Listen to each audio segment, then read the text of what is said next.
Thank you for joining us, everybody, tonight for tonight's update on poppy seeds and benzodiazepine in partnership with St George Hospital. My name is Bertha Harvey, and I'm the CPD and Events Manager at Central and Eastern Sydney PHN. Before we begin, I would like to acknowledge the Aboriginal and Torres Strait Islander people of this nation. We acknowledge the traditional custodians and sovereign people of the land across which we work and recognise their continuing connection to land, water and community, and pay respect to elders past, present and emerging. A couple of upcoming events which you may be interested in. If you haven't completed CPR, we do have the final session for 2023 happening on Monday, 6th of November at our Mascot office. We have a practice nurse forum day coming up, so please let your practice nurses know. This is a session that will be happening at our Mascot office on Saturday, 11th of November. And you would have received an email today regarding the CPD planning survey. This will help us plan our topics for next year. And we really do value your feedback. So please go and answer that if you haven't had a chance to do so already. And that will be open until Friday, 27th of October. So we might get started. I would like to introduce our speaker tonight, Dr. John Faros, who is the clinical lead staff specialist at St George Drug and Alcohol. So over to you, Dr. Faros. I'm from the St George Drug and Alcohol Service, and we're just going to talk about a couple of cases tonight.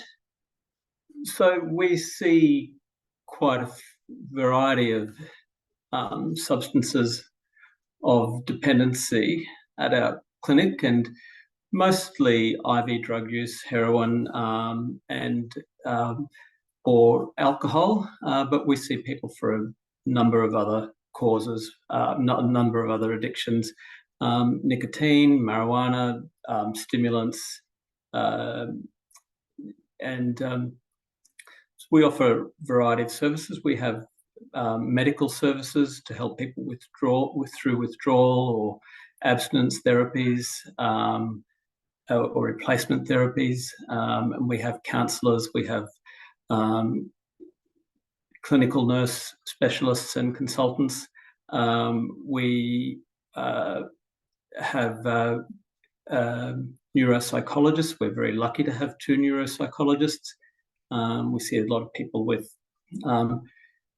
head injuries or anoxic brain injuries that need assistance. We have social workers as well.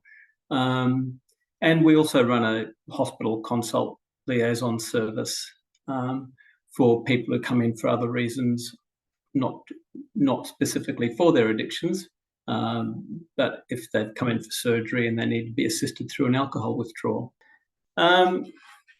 So we're based at St George Hospital, but we're not actually on the hospital grounds, but adjacent to the grounds. So we're quite easy to find.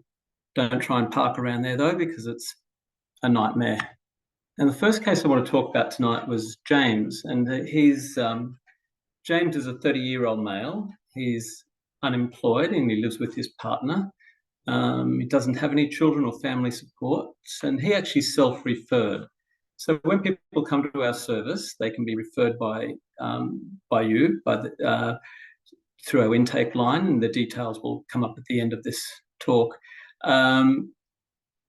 Referral can be faxed or phoned in, or the patient can actually refer themselves.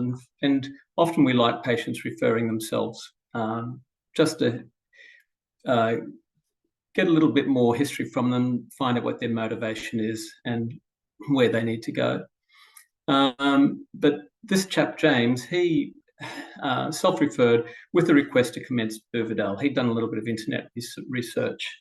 And we see a lot of people using internet resources, as you do.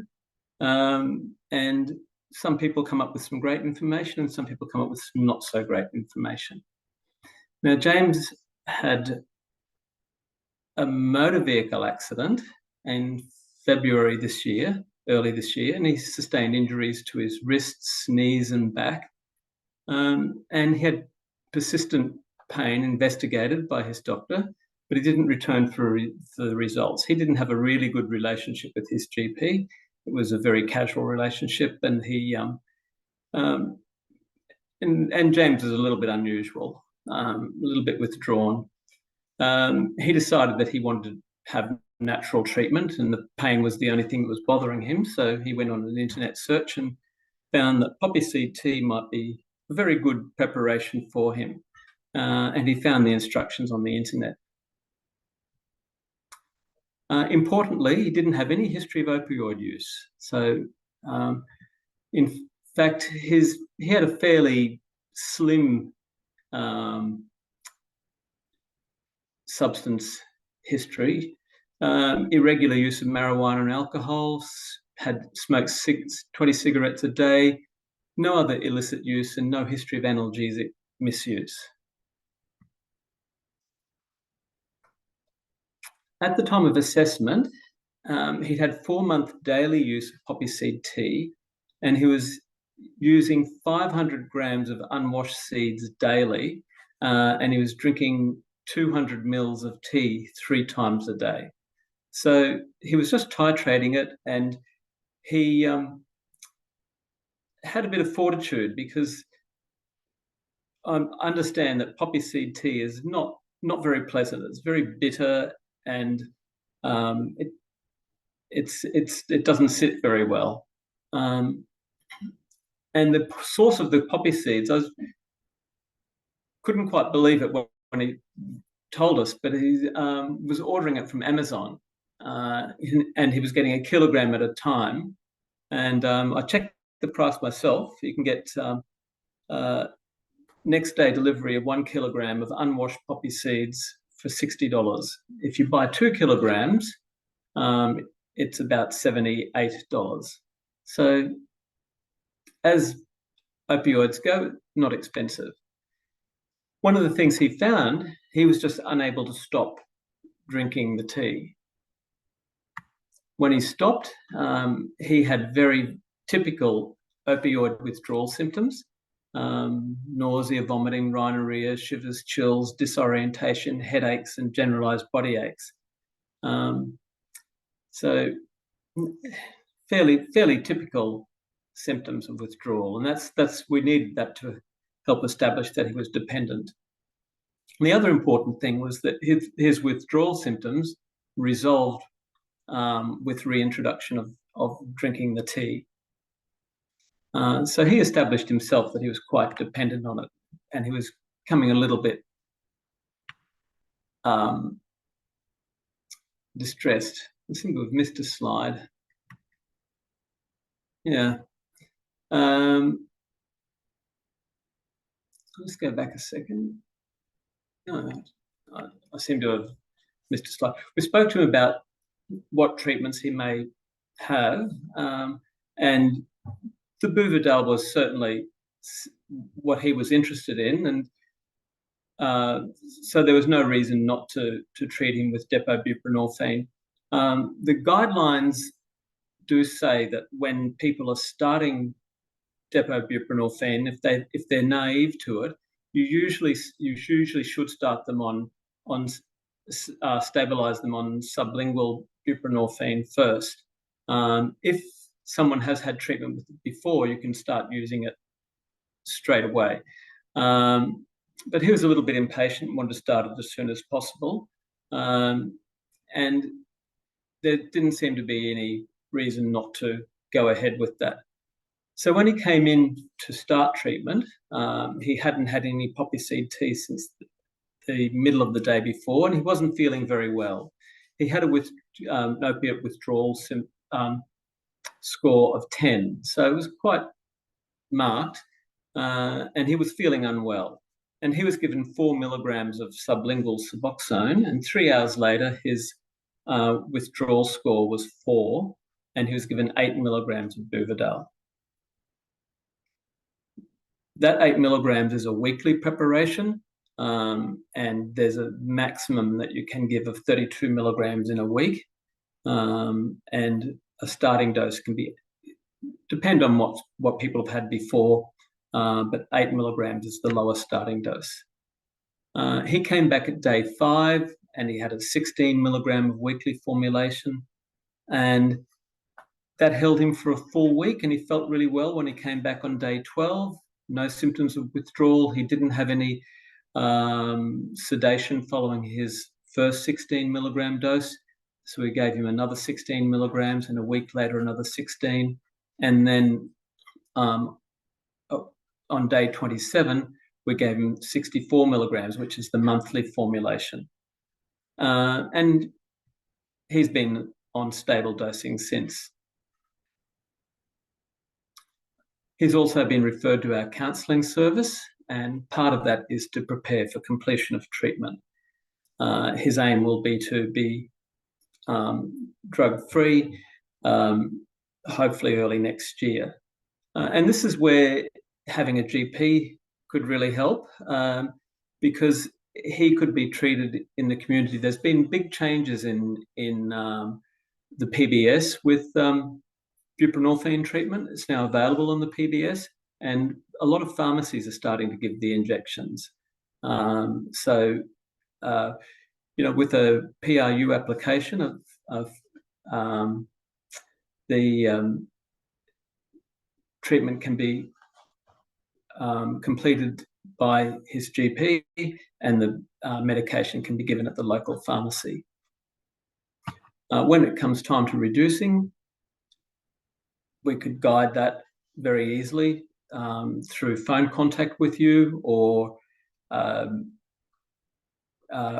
he could come back to us for the actual reduction.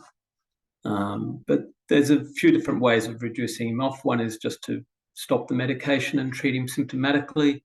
The other is to wind down to the lowest dose of the Buvidal, and then maybe treat with some sublingual Suboxone as a terminating treatment for a week or two.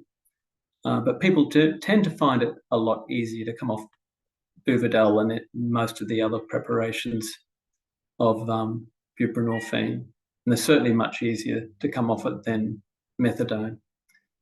It doesn't seem to be as intense or protracted.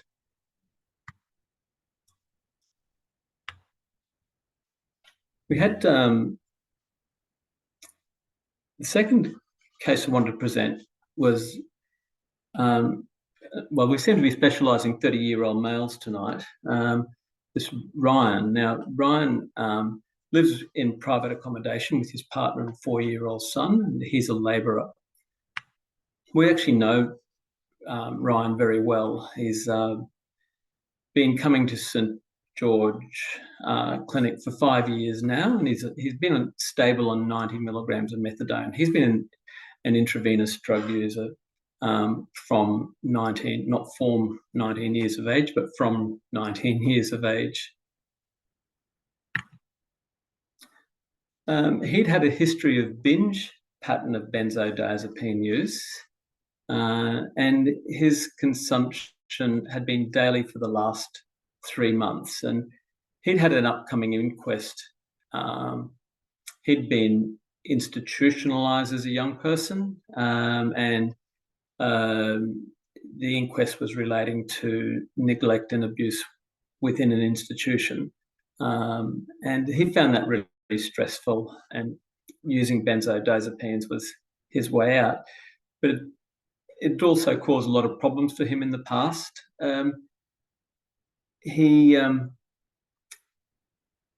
He's been incarcerated quite a lot, and a lot of that time in jail has been because he's taken large amounts of benzodiazepines and just not really had control over what he was doing, or became quite amnesic and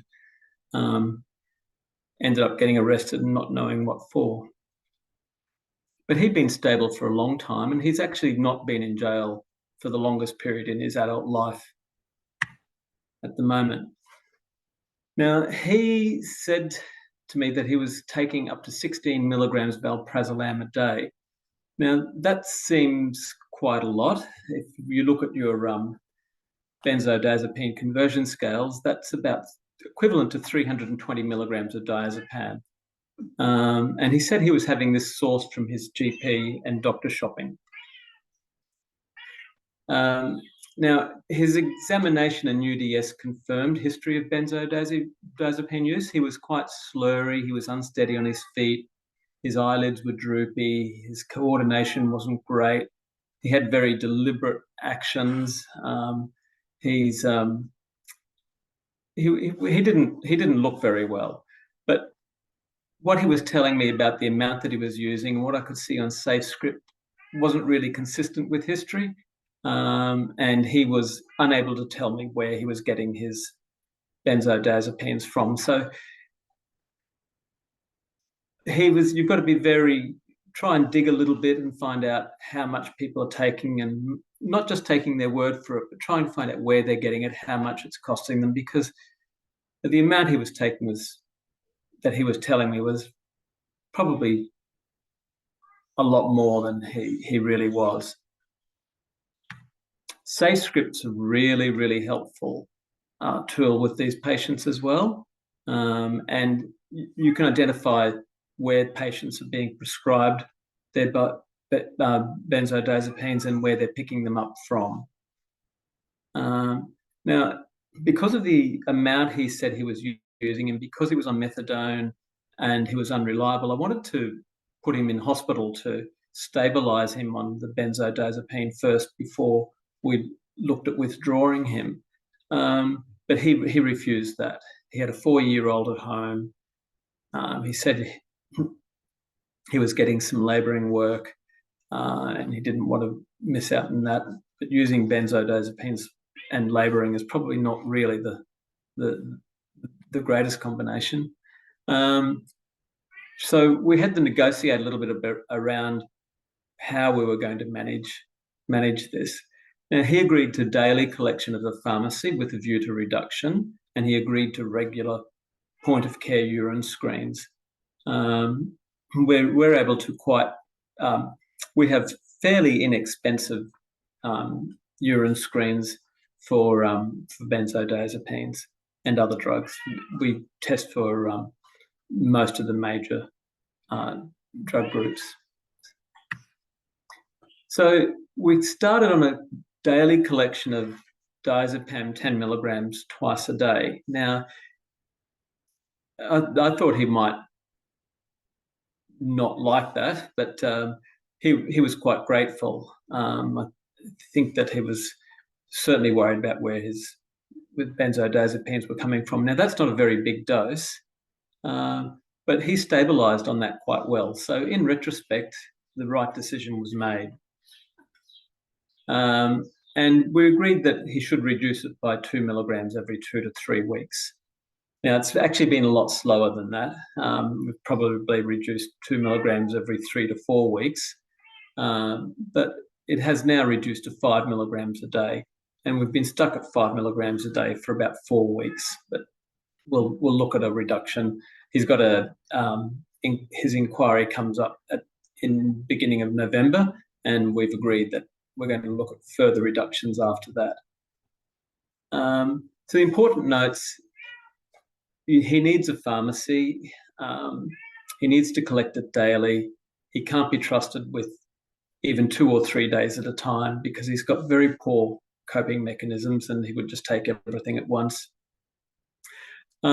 Really encouraging him to link in with the GP. He would really benefit from linking in with the GP.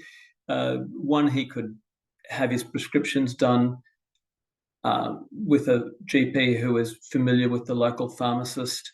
There can be better communication with the pharmacist about how he's going and immediate feedback. He would benefit from a mental health care plan and counselling,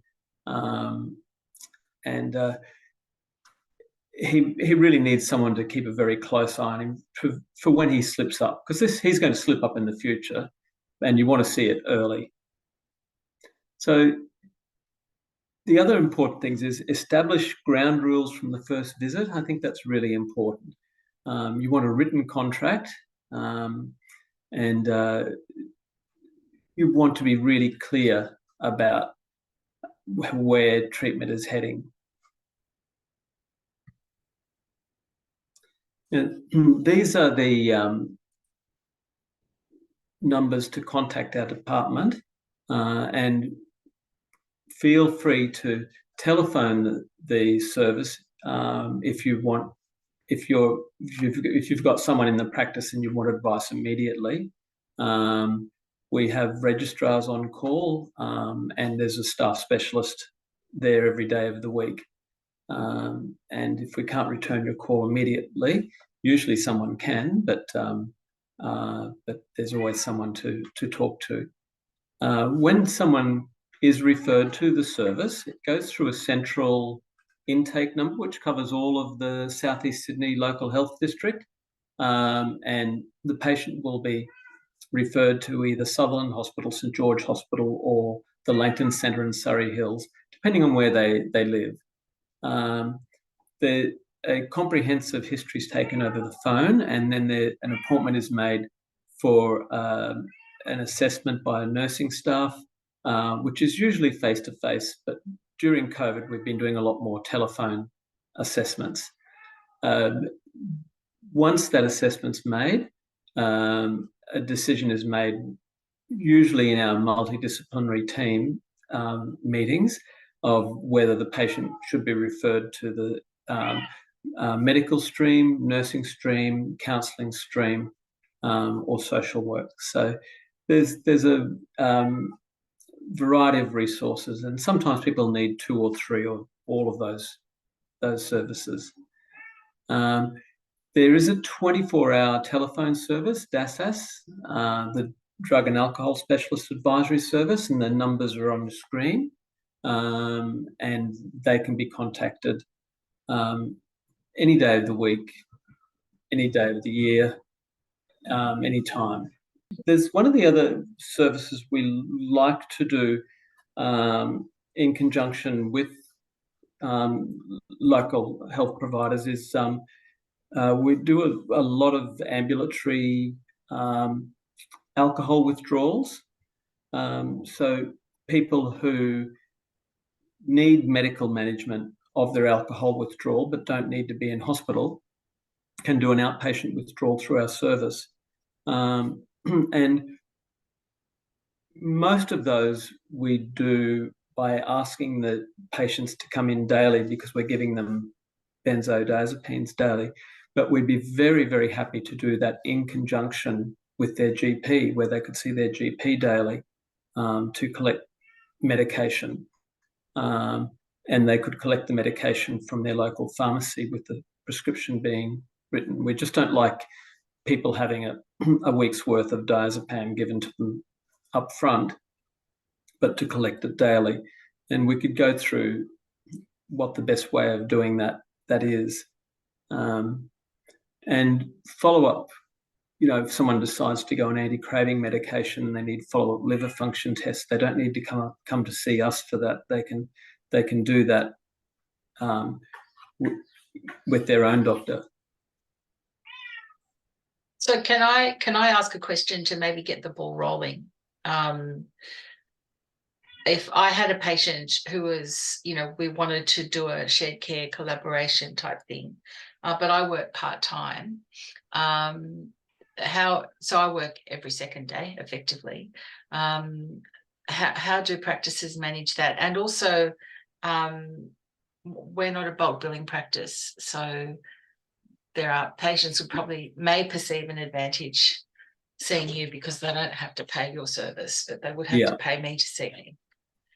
Yeah, well, we're certainly set up to see people daily during the week for a withdrawal management, and we tend, for follow-up appointments, we do like people to go back to their GP to pick up medication.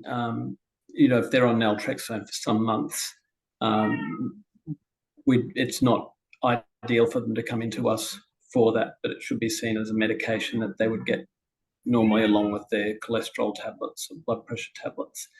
And follow-up blood tests we like in the community as well. But if finance is an issue, then that can be we can be more lenient about that.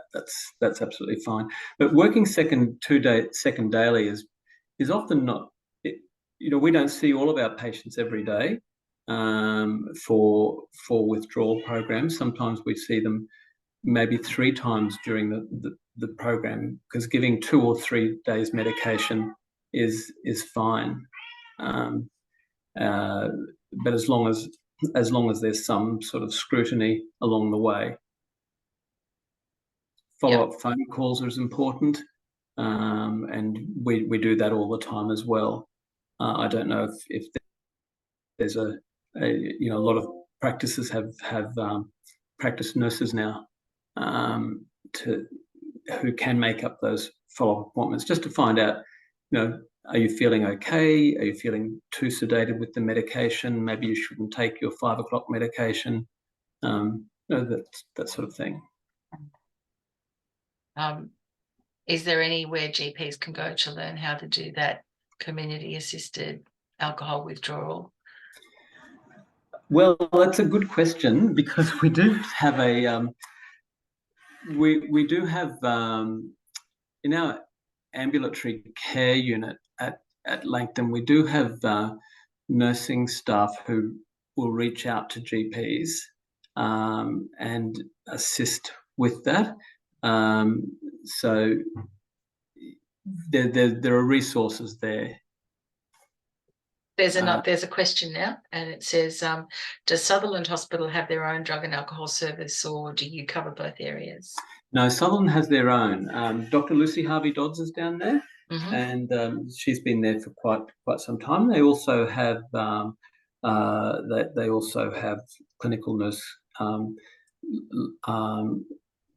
consultants down that way as well. So there's I'm just trying, and they have quite a team actually. It's not. They don't have as many patients as St George, but they certainly do have them. They give Buvidal out that way as well, and they have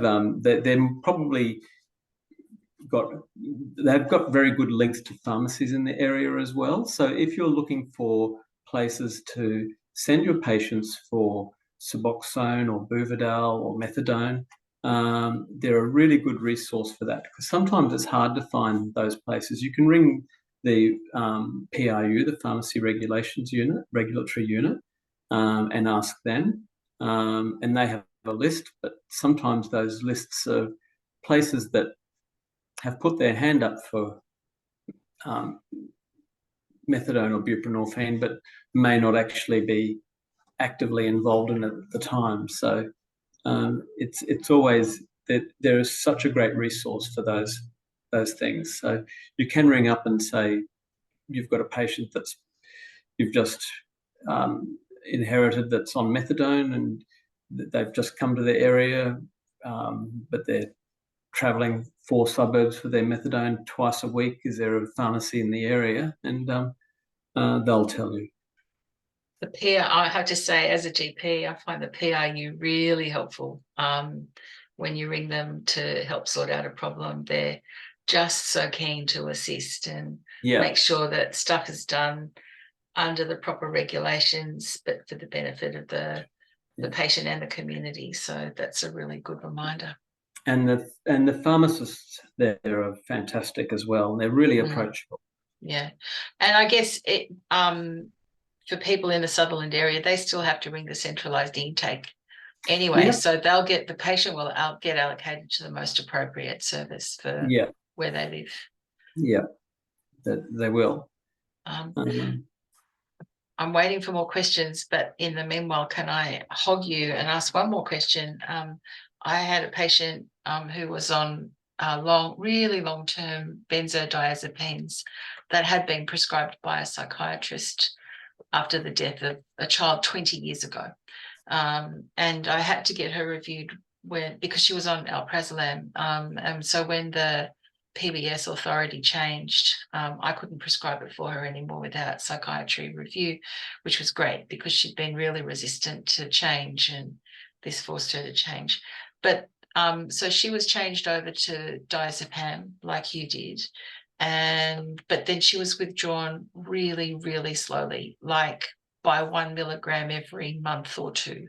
It took probably 2 years to get her off, but she's off and really stable now, and has, been able to engage with the psychologist and address some of the other issues that were going on. But that's a great story, and it's often hard to convince people about the changing from one benzodiazepine to another, because they do have slightly different effects, and they get really wedded to the type of benzodiazepine they've been taking, and alprazolam is one where people generally don't like coming off it.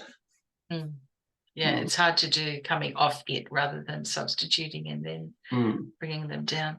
There's another question that says, are the clinical nurse consultants in your service happy to be directly contacted by GPs? Yes, yeah. And if they can't answer you, they will certainly be able to refer you to the appropriate person. Also, if you call your local hospital, there will be an on-call CNC, or if not a CNC, one of the drug and alcohol registrars, so there's a lot of ways of getting information, there's no set way. We like to make ourselves available. You mentioned SafeScript.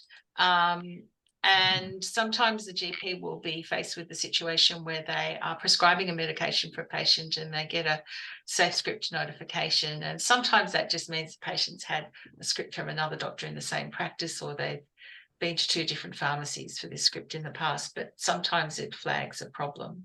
And I know that there's a clinical advice line. Have you had anything to do with that? And can you maybe explain to the participants what they do and how they can assist in that situation? So I haven't had any experience with the advice line, but one of the important things is, if it's a patient known to you and they come up as flagged, it doesn't mean that you just that you stop therapy immediately. Yeah. That's really important. SafeScript's there for everybody's safety. It's there for not just your professional safety, but for the safety of the patient. And it's there to identify people who, maybe do have a problem. And it's about time they start talking about it and engaging with it. So, if you're worried, if you think that this is a problem, then you start to address it. You start to talk to them about it and start to put limits on what you prescribe. And refer, is it a pain problem? Do they need to be referred to a pain clinic? Do they need to be referred to a replacement, a drug and alcohol unit? If engage them in conversation and call and find out, get some advice on it, ring up the service and say, I've got this patient, what do I do? Do I refer them to pain clinic? Do I refer them to you? But if someone's been getting a lot of benzodiazepines and they're asking for it, then maybe they need to be, and they're a regular patient, engage them, get them into treatment. They don't need to be cut off immediately, and they don't need to be given silly amounts of benzodiazepines either, but you can find a path to actually get that person involved in their own, into addressing their problems. And actually engaging with the patient can make a really big difference to their life in the long run. Kylie's got a question, so. Yeah, there's just one in the Q&A box, Martina, but that's okay. Oh, sorry, I missed it. Oh, no, thank that's you. Okay. The question is just, could the patient have shared care between the unit and a GP with single source of the medication? Good question. Yes. It depends on the medication. We have at St George, we have a methadone unit. We actually don't dispense. We dispense benzodiazepines in a very limited way. We might dispense it at the beginning of a program, but we tend not to have people coming to the clinic daily. There's a few operational matters about that. We don't like a lot of people with benzodiazepine problems hanging around the clinics. Sometimes there have been problems in the past with a lot of clinics being a little bit of a honeypot to people wanting to exploit others. So if you might sometimes see a shady character outside your clinic, and then you don't want to see them around there, and you don't want other people to succumb to whatever they're offering. So we tend to, with our benzodiazepine people, we tend to try and stabilize them in the community. If they sometimes we stabilize them in hospital to get a standard dose, but more often than not, we stabilize them fairly quickly in the community, and we try to get them to pick up from a local pharmacy close to home to try and make everything as normal as possible and as inconvenient as possible, but as safe as possible as well. I think in terms of prescribing, when we're doing shared care and, the GP is starting to do things like provide the care plans and engage the patient in addressing some of their underlying problems, there needs to be a really clear agreement between the GP and the drug and alcohol service as to who's prescribing what, so you don't end up getting double dipping. We always ask to go in the maintenance phases or the slow reduction phases. We always ask people to go back to their GPs, and we're in after each consultation. You should, if you're not receiving a telephone call, you need to ring up and ask, why didn't I get a call about this patient? Because we want to know. That's part of our service. We want to actually contact everybody and make sure that they hear from us that this is what our advice is, because we're asking you to provide the prescriptions with your local pharmacy for these sorts of patients. And that's certainly been my experience.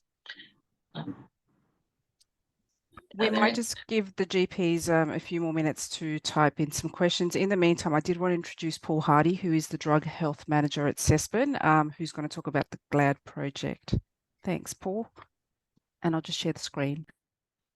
Right, thanks, Bertha. Hi, everyone. My name is Paul Hardy. I'm the Drug Health Manager here at CESPN.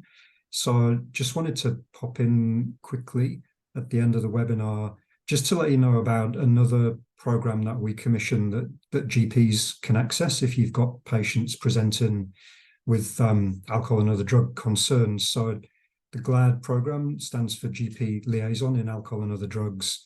It's delivered by Sydney and Southeast Sydney LHDs and also St Vincent's Health Network. So depending on which region your practice is located in, there's an option for you to contact.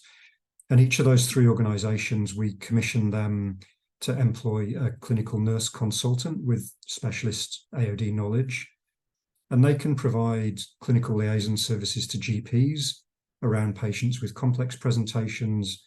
And they can also deliver treatment direct to patients referred by the GP to drug health services. They can work together with GPs in terms of shared care. They can support referral pathways, both into and out of primary care and specialist alcohol and other drug settings. I think Bertha's sharing the slide with some contact details for each of the GLAD services. And we'll also send this out to everybody who's registered for the webinar today, so you'll have those contact details. What we'll also send out is the CESPN website address with a list of all of our AOD commission services. So the majority of those services are with non-government organisations, so they can provide support to people from, I guess, across the range of priority populations, whether they're Aboriginal people, people exited in custody, people with co-occurring AOD mental health concerns, young people, people from the LGBTQ plus communities. We'll give you my email address and my colleague Jess's email address as well. So if you've got any questions about accessing any of those services, please feel free to get in touch and we can talk about it. We can make sure anybody who's presenting at your practices can access the right support that they're looking for. So thanks very much. That's it from me. Great, thanks, Paul. Martina, should we go to Yeah, I your might health present pathways? the health pathway slide. So we've only got one slide today for people from health pathways, but I've been double checking as John and Paul have been going through the services that we can refer to or ask advice from, and all of the advice and resources are listed on our health pathways. So we've got some clinical pathways on benzodiazepines that describes how someone might present who has a problem with benzodiazepines and how you might manage that problem. Opioids, the opioid treatment program page is about the regulatory requirements that you need to meet to be able to prescribe Suboxone or another opioid treatment for a patient. And there's also pathways on cannabis and other substances that can be misused. And there's also a pathway on naloxone for opioid overdose that I would encourage you to have a look at, because if you've got patients who are on a certain amount of morphine equivalent opioids, be it for chronic pain management or whatever, it's probably worthwhile having a discussion about having some naloxone on board just in case there is an accidental overdose, and training the people around the patient to administer that so that you avoid avoidable deaths. But the referral pathways, and we've been talking a lot about referrals today, there's a number of them. Drug and alcohol treatment, which lists that central intake process that John was talking about. Drug and alcohol support, which is a lot of the support services you can enlist to help support your patient with other issues. So legal issues, housing issues, finance issues, counselling, domestic violence, that sort of thing. Drug and alcohol advice has the GLAD service for your local region, and other advice lines that you can use. And there's also a pathway called chronic pain specialised assessment. And in that pathway, there's actually a clinic at Prince of Wales for people who've developed a problem with prescription opioid for treatments of pain. And you can send a patient to that who might be running into trouble, and they can support you with that. So there's details for that new clinic on the chronic pain specialised assessment pathway. There's also the SafeScript pathways, which we've introduced before. And there's a clinical advice for GPs with regard to if you get a SafeScript notification pathway. And there's also a clinical advice for pharmacists pathway for if they get a SafeScript notification. And that will also links to the advice line for people who maybe have had a SafeScript notification and now don't know what to do with the patient. And the patient is still there because they're wanting help. So hopefully you'll find health pathways just reinforce where you can find the information that you need when you have a patient who has these needs. Thanks, Bertha. You can take that down. Thanks, Martina, and we'll share that slide with all those resources and links. Were there any other questions that came through? I just had a comment about the prescription opioid pain clinic at Prince of Wales. It's an excellent clinic, and it's really a great clinic for those patients who you're just not sure about, or you need some support with, and you need a letter back to justify their treatment or suggestions for what other paths they should be taking. It's a great experience for the patients as well, because they sort of get two for the one. They're seen by an addiction specialist and a pain specialist at the same time, and it's a very relaxed and open clinic. It's not threatening. No one's going to pull the rug out from underneath their feet, but it's a lot of expertise in the one room. So it's a great clinic. It's about time we didn't have that artificial divide between people who take opiates for pain and people who take opiates because they like the effect of opiates, isn't it? So it's really good that we have that service available to us. And I think it's relatively new, so a lot of people don't know it's available.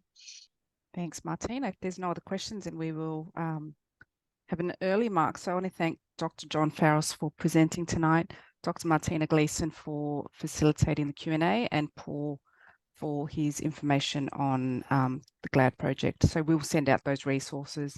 Thank you everybody for joining us tonight, and we will send out the evaluation survey that'll pop up on your screens. If you can complete that, that would be great, and also list any topics that you'd be interested in for the future. So thank you again, everybody, and have a good night.